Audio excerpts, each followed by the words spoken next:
Bonjour ou bonsoir, ça dépend l'heure où vous regardez cette vidéo. Est-ce que vous pensez que des mauvaises suites peuvent gâcher le bon film d'avant? Vous connaissez la musique. Lorsqu'un film marche bien, les producteurs insistent souvent pour capitaliser sur ce succès, et essentiellement avec des suites même si ce n'était pas prévu à la base. Ils espèrent que la bonne réputation du premier film fera en sorte que les suites marcheront quoi qu'il arrive, peu importe leur qualité. Ce qui fait qu'on a eu tendance à souvent dépasser la ligne, et à force de vouloir aller trop loin sans s'arrêter à temps, très peu de sagas de films peuvent se payer le luxe d'éviter la malédiction de la suite de trop. Des sagas qui ne se sont pas arrêtées à temps, il y en a beaucoup, particulièrement dans le cinéma d'horreur. Des icônes comme Michael Myers, Jason Voorhees, Leatherface ou Freddy Krueger ont beau être adorés du grand public, personne n'a échappé à la chute à cause de suites qui ont détruit petit à petit la crédibilité de ces légendes, les rendant carrément ridicules à certains moments. De nombreuses sagas de films d'horreur se sont éternisées pour des raisons qui m'échappent, et souvent on se dit que ce n'est pas la peine de s'infliger ces suites à répétition qui doivent être de pire en pire. Alors qu'il peut arriver qu'un bon film se cache dans cet océan de merde. Beaucoup de bonnes surprises passent donc sous les radars, et le meilleur exemple se trouve dans la saga Amityville.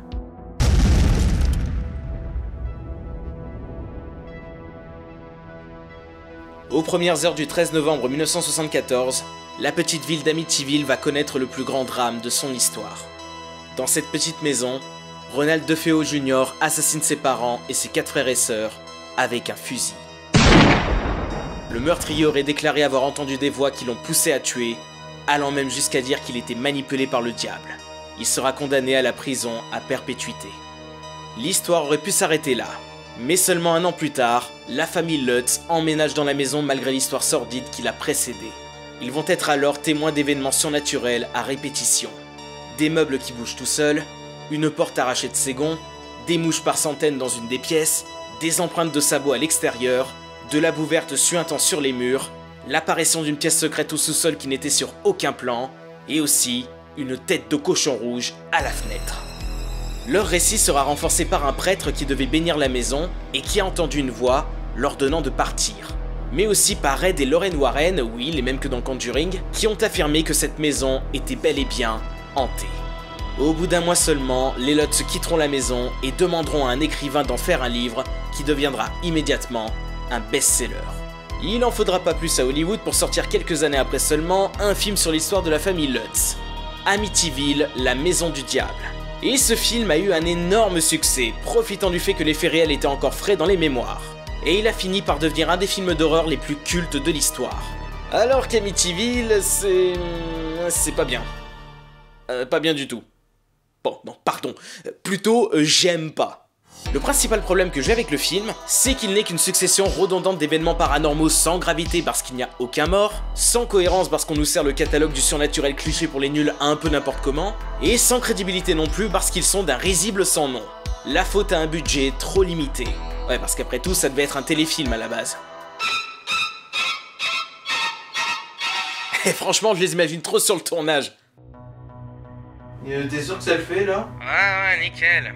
Et puis, me concernant, je n'arrive pas à être effrayé par des meubles qui bougent ou des objets qui disparaissent par exemple. Et ça là, le lustre qui gigote tout seul. Je suis désolé hein, mais moi je peux pas m'empêcher de voir le démon faire ça. Je suis un démon, je suis méchant. Et la fin est un des pires pétards mouillés que j'ai jamais vu. Car on y voit juste la famille partir de la maison après une espèce de train fantôme sans conséquence. Et voilà, c'est fini. Emballez, c'est pesé, rentrez chez vous. C'est ça le problème quand tu adaptes une histoire nulle au pied de la lettre. Parce que ouais, les scénaristes du film ont été très fidèles au témoignage des Lutz présents dans le roman. Surtout qu'avec le recul, cette histoire s'est révélée être une vaste supercherie. Le récit des Lutz étant truffé d'incohérences et de contradictions, beaucoup s'accordent à dire que tout ceci n'était qu'un canular pour l'argent et la célébrité. Ajoutez à cela le fait qu'il y a eu d'autres propriétaires depuis, et que personne n'a révélé quoi que ce soit d'étrange dans la maison, et ceci explique un peu plus le peu de crédibilité des péripéties de cette histoire, aussi bien dans le livre que dans le film. Je vous conseille d'ailleurs The Amityville Horror Conspiracy qui décortique parfaitement tous les travers de cette affaire. Et si encore la mise en scène suivait, mais c'est même pas le cas. À aucun moment le réalisateur réussit à rendre la maison un minimum effrayante. Il n'y a aucune sensation d'oppression ou de claustrophobie alors que c'était offert sur un plateau d'argent. Et si quelques rares bonnes idées arrivent à pointer le bout de leur nez, elles sont malheureusement gâchées avec un mauvais goût prononcé avec des filtres visibles, des zooms dégueulasses ou un montage anarchique que j'accuse de vouloir nous rendre sourds.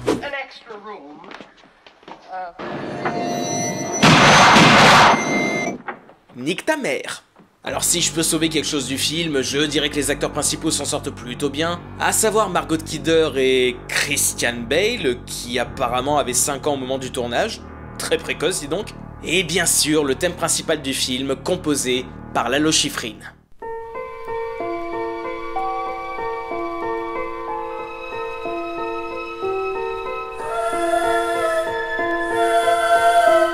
C'est la véritable réussite du film. Le thème est à la fois magnifique et lugubre, et raconte définitivement plus de choses à lui tout seul que le film entier. Même si à un moment, c'est un peu une copie de Psychose.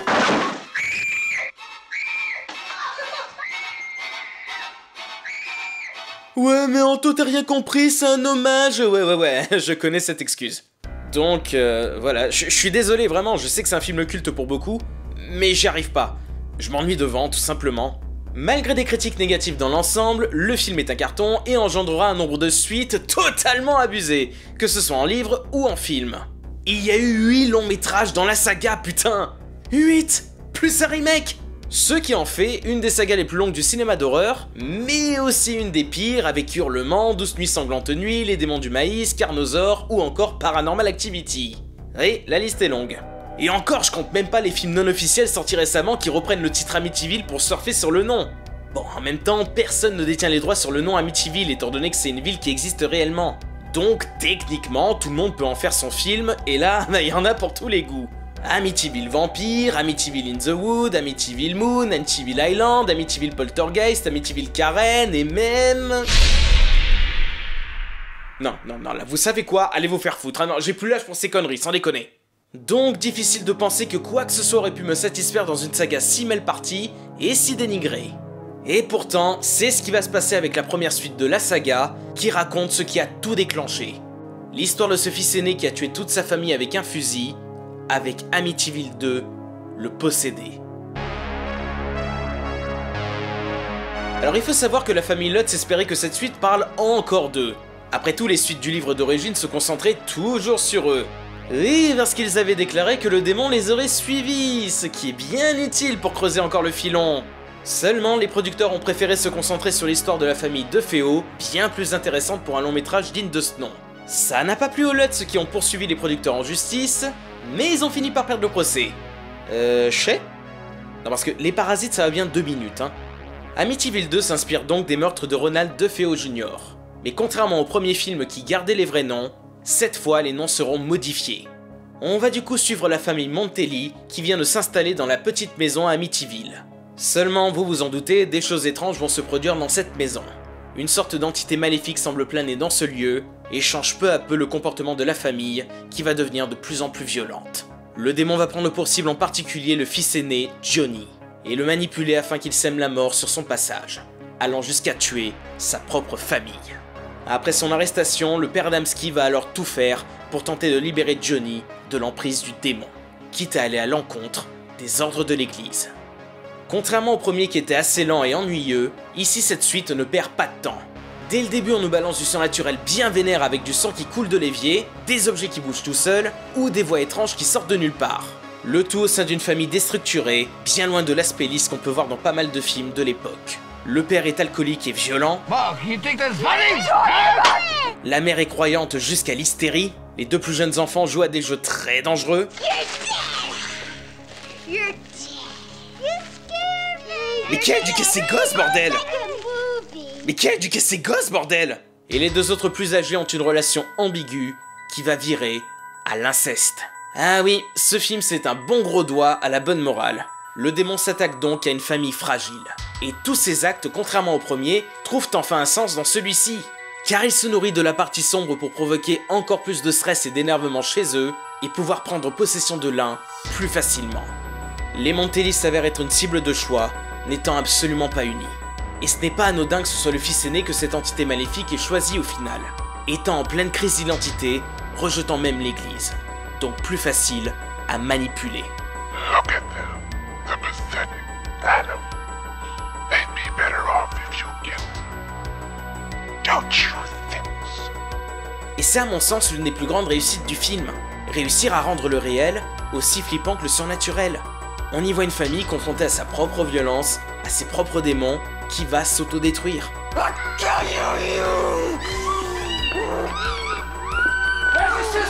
hands up and load this! No! You stop it! That's funny! That's funny!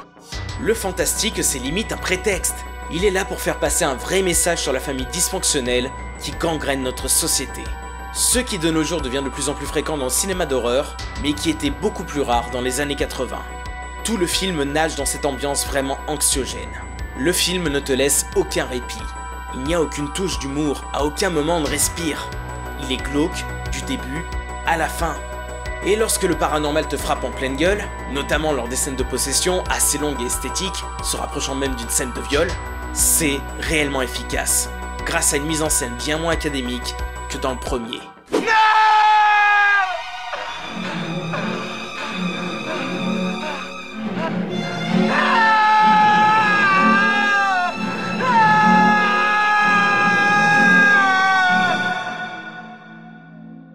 Constamment, la caméra se place à des endroits improbables, avec des passages assez virtuoses à certains moments. Ce qui renforce ce sentiment de malaise, de pas à sa place. Comme si la caméra elle-même avait un aspect irréel et surnaturel. La photographie se rapprochant même du giallo parfois. Ce qui n'est pas étonnant vu que le réalisateur Damiano Damiani, oui ça ne s'invente pas, ben il est italien. Sincèrement, il y a pas mal de passages qui m'ont marqué dans ce film, presque traumatisé.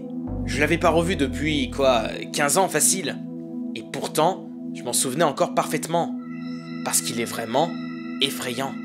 Il faut savoir que j'ai découvert ce film à l'ancienne, sur une vieille télé cathodique qui avait une mauvaise qualité. Et le film ressemblait à ça. I like you, Adamski.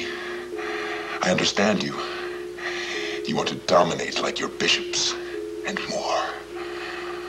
I can give it to you, Adamski. Et franchement, je trouve que ça a participé grandement à l'aspect glauque du film. Cette image poisseuse et dégradée qui rendait cette suite bien plus oppressante. Vous voyez ce DVD que j'ai du film?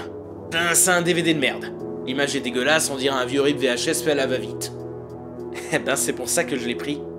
À une époque où on cherche à avoir la meilleure qualité d'image possible, je trouve que de temps en temps, c'est un non-sens pour certains films. Et Amityville 2 en fait partie, car on y a vraiment perdu au change. Le film garde toujours une bonne atmosphère, hein, mais c'est vrai que je la trouve moins efficace avec une qualité Blu-ray. Si je devais faire une analogie, je dirais que c'est comme les images terrifiantes de la VHS de Ringu et de son remake. Le film original avait une image crade, ce qui rendait la vidéo plus terrifiante, tandis que le remake a une image trop lisse, et laisse du coup bien plus indifférent. Et bien Amityville 2 et sa version HD, c'est un peu la même chose. Je me souviens du sentiment d'angoisse que j'avais ressenti devant ce film quand je l'ai vu pour la première fois. Que ce soit à cause de la musique de Lalo Schifrin qui revient pour cette suite, et qui est bien plus impactante et inquiétante dans celui-ci, avec des violons stridents qui me donnent la chair de poule. Mais aussi quelquefois des idées assez brillantes au niveau du son, comme ce passage juste flippant avec pourtant 3 fois rien.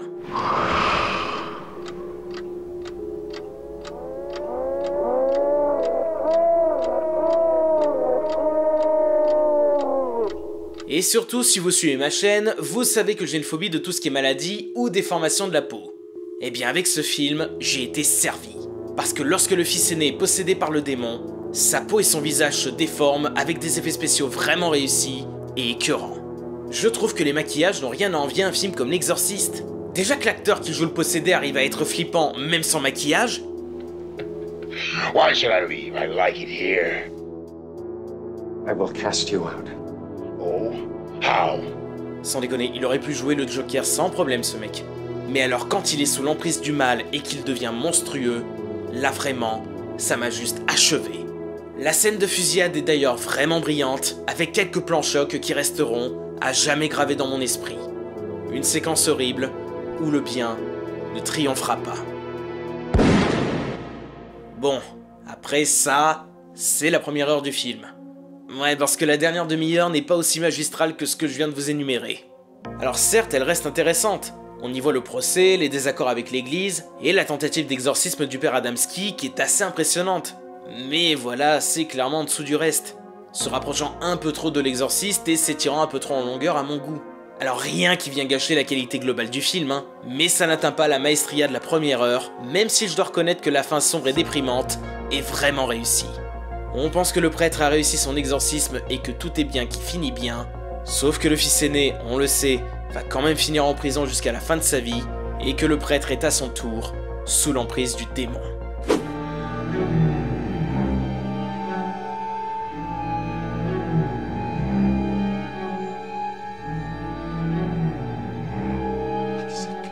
not lord of my life. Do not forsake me. Les films qui ne se terminent pas bien sont en général les plus marquants. Et je dois avouer que j'adore cette fin.